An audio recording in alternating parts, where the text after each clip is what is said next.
जरूर, यहाँ उस कहानी को आगे बढ़ाया गया है। होली का रहस्य, हवेली की कहानी। डायरी के पन्ने पुराने और पीले पड़ चुके थे, लेकिन उन पर लिखी बातें आज भी ताज़ी लग रही थीं। जैसे जैसे राधिका और कृष्णा ने डायरी पढ़ी, हवेली का रहस्य परत दर परत खुलने लगा।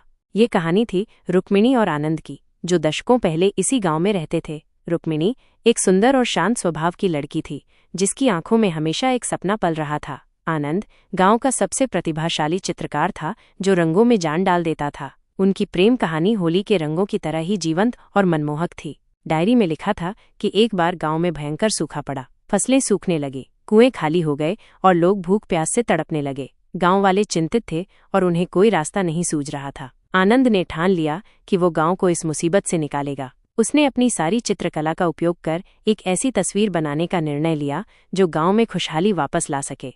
होली का दिन था, लेकिन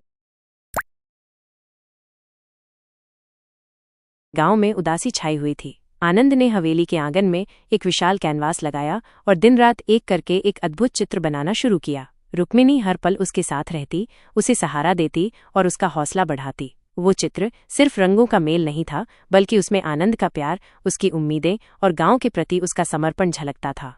जैसे जैसे चित्र पूरा होता गया, एक अनोखी घटना घटने लगी। चित्र में दर्शाई गई नदियां सचमुच बहने लगी, पेड़ हरे भरे हो गए और आसमान में काले बादल छाने लगे। गांव वालों ने ये चमत्कार देखा तो उनकी आंखें फटी रह गईं। ये कोई जादू नहीं, बल्कि आनंद की अटूट आस्था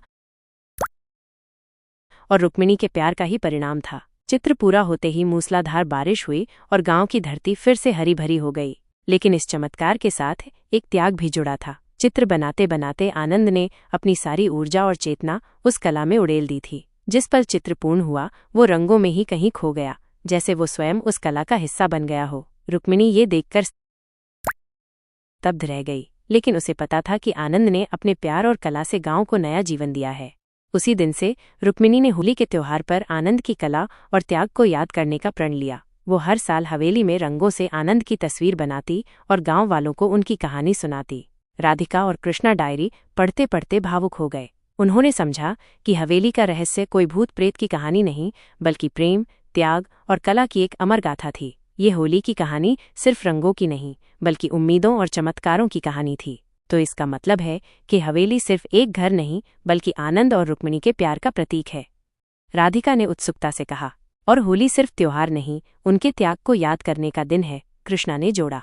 दोनों ने तय किया कि इस बार की होली वे इस रहस्यमय हवेली में ही मनाएंगे और गांव वालों को आनंद और रुक्मिणी की सच्ची होली की कहानी बताएंगे। उन्होंने हवेली को साफ किया, रंग बिरंगी लाइटें लगाईं और आंगन